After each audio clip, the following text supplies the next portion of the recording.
پڑے گا، لیکن جو سچے عاشق ہوتے ہیں وہ اس راستے سے بھاگا نہیں کرتے اور عزیمت کی راہ کو کبھی چھوڑا نہیں کرتے. اس کی قیمت انہیں کچھ بھی ادا کرنی پڑے جان تک وار نہ پڑے تو وہ اس سے بھی گریز نہیں کیا کرتے. تو ان اصحاب عزیمت کی کہانیاں اور ان کے دردناک قصے آپ سیرت کی کتابوں میں پڑھ سکتے ہیں. حضرت سمیہ کا خون مکے کی سرزمین پر بہنے والا پہلا خون ہے، جن کے پاکیزہ خون سے مکے کی سرزمین لالا زار بنی. اور پھر حضرت یاسر اور حضرت عمار ابن یاسر، ان سب کو کن کن اذیتوں کا سامنا نہیں کرنا پڑا، لیکن یہ خندہ پیشانی سے ہر دکھ کو قبول کرتے اور حضور کے ساتھ ان کا جو رشتہ محبت تھا اس پر انہوں نے آنچ نہیں آنے دی. لیکن یہ حضور علیہ الصلوۃ والسلام کی طبیعت پر اتنا گراں تھا کہ حضور کے غلاموں کو مارا جاتا تھا، پیٹا جاتا تھا اور ان کو اذیتوں سے دوچار کیا جاتا تھا. حضور کی راہوں میں کیا کانٹے نہیں بچھے، کیا حضور کے مبارک گلے میں کپڑا ڈال کر تاؤ نہیں دیے گئے. تاریخ پڑھیے، حضور سجدہ ریز ہیں تو آپ پر اجری ڈال دی جاتی ہے، اور کن کن مصیبتوں اور کن کن مشقتوں کا حضور کو سامنا کرنا پڑتا ہے. لیکن راہ حق کا سفر جاری ہے. لیکن جب مکے والوں کی دشمنی اور ان کا انداز اس قدر جارحانہ ہو گیا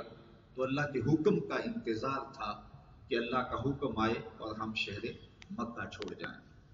اور اللہ کا حکم آنے والا تھا تو حضرت ابو بکر صدیق رضی اللہ تعالی عنہ سے کہا کہ ابو بکر، ہجرت کا حکم آنے والا ہے، تم تیار رہنا. اور پھر جس رات حضور کے گھر کا محاصرہ کیا گیا اور آقا کریم ان کی صفوں کو چیر کر کے رات کے اندھیرے میں نکلے اور حضرت ابو بکر رضی اللہ تعالیٰ عنہ کے دروازے پہ پہنچے، جا کے دستک دینے کی نوبت ہی نہیں آتی ہے کہ حضرت ابو بکر صدیق تیار کھڑے ہوئے نظر آتے. یہ ہے ان کا اپنے وطن کی قربانی کے لیے تیار ہے. اذان یہ ہے ان کا اپنے وطن کی قربانی کے لیے تیار رہنا. تو وطن کی قربانی پیش کی، اور اسی سفر میں حضرت سیدنا صدیق اکبر رضی اللہ تعالی عنہ کا اپنی جان کو جوکھوں میں ڈال کر کے حضور کو راحت اور آرام پہنچانے کا ایک واقعہ آپ نے بارہا علماء سے سنا. سیرت پڑھنے والوں کے دلوں پر یہ واقعہ نقش ہے، اور اہل ایمان اس واقعہ سے بہت ساری روشنیاں اور قربانیوں کے جذبے سیکھتے ہیں کہ جب حضور علیہ السلام کو لے کر کے غار ثور پہ حضرت ابو بکر صدیق پہنچے، اور یہ کتنا کٹھن اور مشکل راستہ تھا. اللہ اکبر. یہاں لوگ حج یا عمرے کے لیے جاتے ہیں تو دل میں شوق پیدا ہوتا ہے کہ اس جگہ کو دیکھیں جہاں چند دن میرے حضور نے گزارے تھے، اور لوگ غار ثور کو دیکھنے کے شوق میں اس اونچی پہاڑی کے اوپر چڑھنے کی کوشش کرتے ہیں کہ وہ مبارک جگہ اور وہ مقدس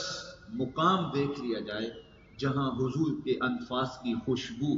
کی مہک آج بھی اہل ایمان کو نور دیتی ہے. نشور وحدی نے کیا خوب کہا تھا، چند لمحوں کے لیے ٹھہرے تھے تم جس پیڑ کے نیچے، چند لمحوں کے لیے ٹھہرے تھے تم جس پیڑ کے نیچے، سنا ہے آج تک اس پیڑ کا سایہ مہکتا ہے.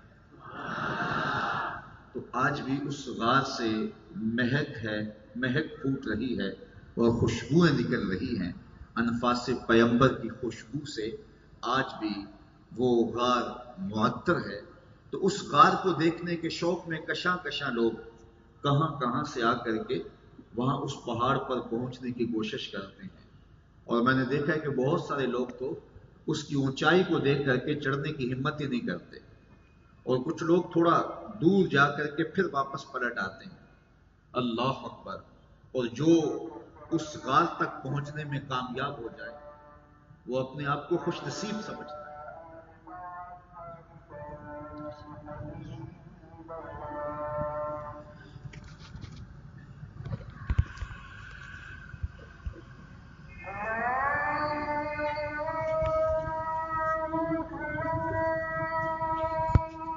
وقال تو میں عرض کر رہا تھا کہ وہ بلند اور اونچا پہاڑ جہاں اپنے وجود کو لے کر کے پہنچ جانے والا اپنی قسمت پہ نازاں ہوتا ہے اور وہ سمجھتا ہے کہ میں بڑا باہمت ہوں کہ یہاں تک چڑھ آیا ہوں، اور راستے میں کئی مرتبہ سانس بھی لیتا ہے، تو جہاں خود چڑھنا کٹھن اور مشکل ہے، میں سلام نہ پیش کروں سیدنا صدیق اکبر کی ذات کو کہ وہاں حضور کو کندھوں پہ اٹھا کے لے کے گئے، اور جب پھر وہاں یا رسول اللہ پھر وہاں جب غار کے دھانے کے قریب پہنچے تو پھر حضور علیہ السلام سے عرض گزار ہوتے ہیں کہ حضور آپ تھوڑی دیر باہر تشریف رکھیے تاکہ میں دیکھوں کہ غار کے اندر کوئی ایسی چیز نہ ہو جو آپ کو تکلیف پہنچائے۔ جا کے غار کو صاف کیا تو دیکھا کہ جا بجا سوراخ بنے ہوئے، تو ان سوراخوں کو بند کیا، اپنی قمیض پھاڑ لی اور اپنے امامے کو ان میں اڑس دیا، لیکن اس کے باوجود بھی ایک روایت کے مطابق ایک روایت کے مطابق 2 سوراخ باقی رہے، تو ان میں اپنی ایڑیاں رکھ دی اور پھر حضور سے کہا جان عالم اندر تشریف لائیے، اور آقا کریم علیہ السلام کو اپنی گود میں لٹایا، اور سیدنا صدیق اکبر نے وہ لطف لیا کہ محبوب کریم کو اس خلوت میں جی بھر کے دیکھا۔ کسی نے کہا تھا کہ مچل رہی ہیں شوخیاں دیدائے نیم باز میں، مچل رہی ہیں شوخیاں دیدائے نیم باز میں، جاگ رہے ہیں پاسباں یار ہے خواب ناز میں۔ تو حضور علیہ السلام ان کی آغوش میں ہیں اور استراحت فرمانے لگے، اور سیدنا صدیق اکبر نے اپنی ایڑیاں ان سوراخوں میں رکھی ہیں۔ اب ایک موذی سانپ وہاں رہتا تھا، تو اس نے ہر سوراخ جب بند پایا تو پھر وہ اس سوراخ پہ آیا جہاں حضرت سیدنا صدیق اکبر رضی اللہ تعالی عنہ کی ایڑی تھی، تو اس نے آپ کے پاؤں پر ڈنگ دیا۔ جب آپ کے پاؤں پہ ڈنگ مارا تو سانپ، اور پھر وہ بھی پہاڑی سانپ، تو اس کے اثرات سے آپ کو جو درد اور اس کا جو زہر بدن میں سرایت کرنے لگا، اس سے تو کپ کپا کے رہ جاتے، لیکن آپ نے اپنی ٹانگ کو جنبش نہیں ہونے دی، اس ڈر سے کہ کہیں حضور بیدار نہ ہو جائے، اور ایڑی کو پورے زور کے ساتھ دبا کے سانپ کا راستہ روکے رکھا، اور سانپ ڈنگ پہ ڈنگ لگا رہا ہے، اور سیدنا صدیق اکبر رضی اللہ تعالی عنہ اپنے پاؤں کو جنبش نہیں آنے دیتے۔ اچانک پاؤں میں کانٹا چبھ جائے تو انسان اپنے وجود کو قائم نہیں رکھ پاتا، کپ کپا جاتا ہے، اور یہ سانپ، اور وہ بھی پہاڑی سانپ، ڈنگ پہ ڈنگ لگا رہا ہے، لیکن سیدنا صدیق اکبر رضی اللہ تعالیٰ عنہ اس ڈر سے کہ کہیں حضور کی نیند میں خلل نہ آئے، اپنی ٹانگ کو جنبش نہیں آنے دیتے۔ اللہ اکبر! وہ ڈنگ پہ ڈنگ لگاتا رہا، اور آپ کا دھیان اور توجہ اس کا راستہ روکنے میں اور اپنی ٹانگ کو جنبش نہ آنے پائے کہ حضور کی نیند میں خلل نہ ہو، اس طرف لگا رہا، اور بے اختیار آپ کی آنکھوں سے آنسو ڈھل پڑے، اور آقا کریم علیہ السلام کے رخسار پہ آنسو گرے، تو حضور بیدار ہوئے،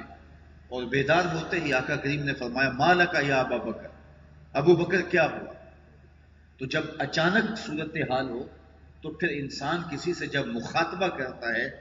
تو اس کے القاب اسے یاد نہیں رہتے، اچانک صورتحال انسان کو القاب بھلا دیتی۔ آپ کے گھر کی ہمسائیگی کے اندر بہت بڑا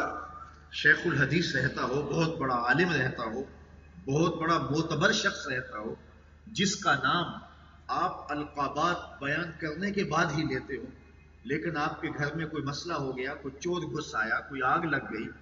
تو آپ نے اس کو پکارنا ہوگا، تو کیا اس کے القابات سے اس کو پکاریں گے یا اس کا جو مختصر نام ہوگا اس نام سے اس کو پکاریں گے؟ چونکہ نازک صورتحال ہے، اور جب صورتحال نازک ہوتی ہے تو اس وقت